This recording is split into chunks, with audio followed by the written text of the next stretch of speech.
또 주님의 도우심이 크게 경험되어지고 확인되어지고 확증되어지는 의미 있는 날이 되시기를 예수님의 이름으로 축복합니다. 고의로 사람을 죽인 사람, 고의가 아니라 어쩌다 보니 내가 사람을 죽였을 경우 어떻게 해야 됩니까? 그러한 일을 분별해서 판단해서 이 도피성이라는 제도를 만들어서 고의가 아닌 어쩌다 보니까 사람을 죽게 만들었을 때 그 사람의 생명을 유지 보존시킬 수 있는 방법으로 이 도피성 제도를 하나님이 만들어 주십니다. 특별히 이 도피성을 생각할 때 그 사람이 고의성을 가지고 죽였는가 아니면 어쩌다 보니 우연히 그런 일이 발생했는가를 따져보라는 겁니다. 이렇게든 저렇게든 그 사람이 살고 죽는 것을 무엇으로 결정하느냐 하면 하나님의 말씀을 따라서 결정한다는 겁니다. 다른 누구의 말이 아니라 하나님의 말씀에 의해서 사람들의 생명을 결정한다는 겁니다. 다만 그 사람이 어떻게 그것을 했는가에 대한 자초지정을 듣고 판단하고 심판해야 된다는 겁니다. 특별히 오늘 반복해서 나오는 말, 살인자는 반드시 죽여야 된다. 살인자는 반드시 죽여야 된다. 살인자는 반드시 죽여야 된다. 어떤 특별한 사람의 주장이 아닙니다. 하나님이 정해 놓으신 규례입니다. 하나님이 정해 놓으신 법도입니다. 22절 보십시오.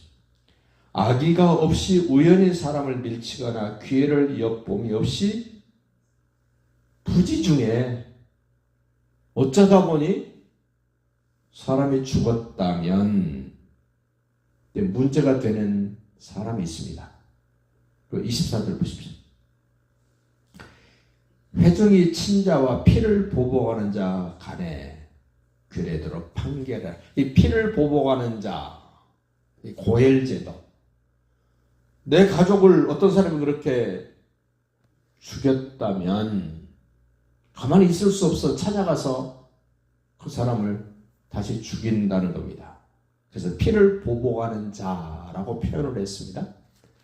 그 피를 보복하는 자도 자기의 기분대로 성질대로 화가 났다고 사람을 죽여서는 안 된다는 겁니다. 왜냐하면 그 사람이 어떤 상황에서 어떤 마음으로 했는가를 따져본 후에 해도 안 됐다는 겁니다. 이 피를 보복하는 자 25절 또 얘기합니다. 피를 보복하는 자의 손에서 살인자를 건져내어 그가 피하였던 도피성으로 돌려보낼 것이요. 죽일 수 없다는 겁니다. 누구도. 하나님이 보장해 줍니다. 하나님이 보장해 주셔요. 그는 거룩한 기름 부음을 받은 대제사장이 죽기까지 그 도피성에 거주하고 살아야 된다는 겁니다. 내가 엄청난 잘못을 했습니다. 내가 다른 사람의 생명을 죽였습니다. 그런 경우에도 나를 보호해 줄 수 있는 것은 하나님의 말씀입니다. 그리고 하나님이 세우신 도피성입니다. 또 하나가 있습니다. 대제사장입니다. 오늘 25절에서 말씀하셨어요. 그는 거룩한 기름 부음을 받은 대제사장이 죽기까지 그 도피성에 거할 것이니라. 만약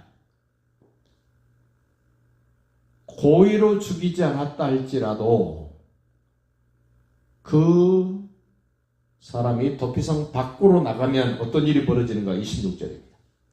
그러나 살인자가 어느 때든지 그 피하였던 도피성 지경 밖에 나가면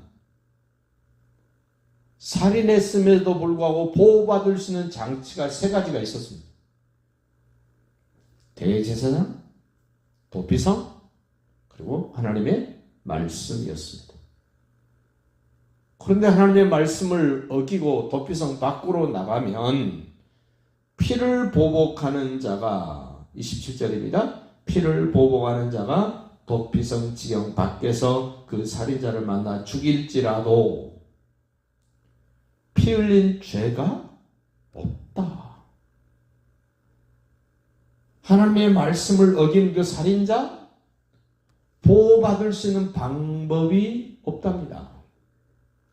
하나님의 말씀을 벗어나면, 하나님이 만들어 놓으신 제도를 벗어나면, 하나님이 만들어 놓으신 보호장치를 벗어나면 그 사람은 보호받을 수 있는 방법이 없다. 그럼 피를 보복하는 자는 항상 마음이 어디 있겠습니까? 이 사람도 마음이 하나님의 말씀에 있습니다. 하나님이 정해놓은 그 방법이 있습니다. 거기만 벗어나면 내가 없애버릴 거야.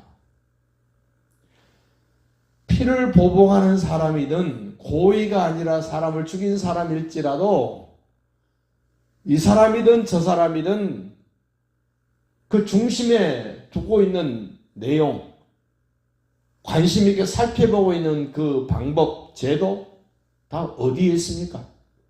하나님께 있습니다. 말씀에 있습니다. 하나님이 만들어 놓으신 제도, 방법, 그 규례에 있습니다. 여러분과 저도 마찬가지입니다. 어느 형편에 있든지 무엇을 했든지 하나님의 말씀을 비춰봐야 됩니다.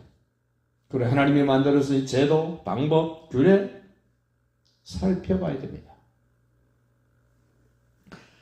거룩한 기름 부음을 받은 대제사장이 죽으면 그는 다시 고의가 아니라 어쩌다 보니 사람의 생명을 해했던 사람일지라도 거룩한 기름 부음을 받은 대제사장이 죽으면 그는 본래 살던 대로 돌아간다. 이 피를 보복하는 사람이 대제사장이 죽음으로써 내가 보복할 수 있는 기회가 없어져 버렸구나. 나를 돌아갈 수 없도록 만들었던 그 규례인 대제사장의 죽음으로 나는 이제 돌아갈 수 있구나. 무슨 얘기하고 싶은 겁니까 지금? 영원한 하나님의 대제사장이신 예수, 히브리서에서 계속 강조하고 있는 우리의 영원한 큰 대제사장 예수, 그분이 오셨고 그분이 죽으셨습니다. 그렇다면 고의가 아닌 살인했던 이 사람, 자기 원래 살던 대로 돌아갈 수 있다는 겁니다. 예수님 안에서 자유롭게 원래대로 돌아갈 수 있습니다. 대제사장이신 예수님이 죽으심으로 내가 대신 보복할 수 없습니다. 구약의 그림자로 보여주셨던 모든 것들을 여인의 우선으로 오신 하나님이신 예수님이 다 완성시켰습니다. 하나님의 말씀이 나를 보호하십니다. 말씀이 육신이 오신 예수님이 나를 보호합니다. 하나님의 방법이 나를 보호합니다. 하나님의 탁월한 방법이신 예수님이 나를 보호하십니다. 대제사장으로 인하여 나의 미래가 결정된 것처럼 영원한 큰 대제사장이신 예수님으로 말미암아 나의 미래가 결정되었고 나의 영원한 삶이 보장되었습니다. 다시 그 28절 봅시다. 이는 살인자가 대제사장이 죽기까지 그 도피성에 머물러야 할 것입니다. 대제사장이 죽은 후에는 그 살인자가 자기 소유의 땅으로 돌아갈 수 있느니라. 아무도 시비 걸지 않습니다. 아무도 문제 삼지 않습니다. 피해 보복자가 눈을 시퍼렇게 뜨고 있어도 어쩔 수 없는 방법, 어쩔 수 없는 내용, 어쩔 수 없는 결과가 만들어졌습니다.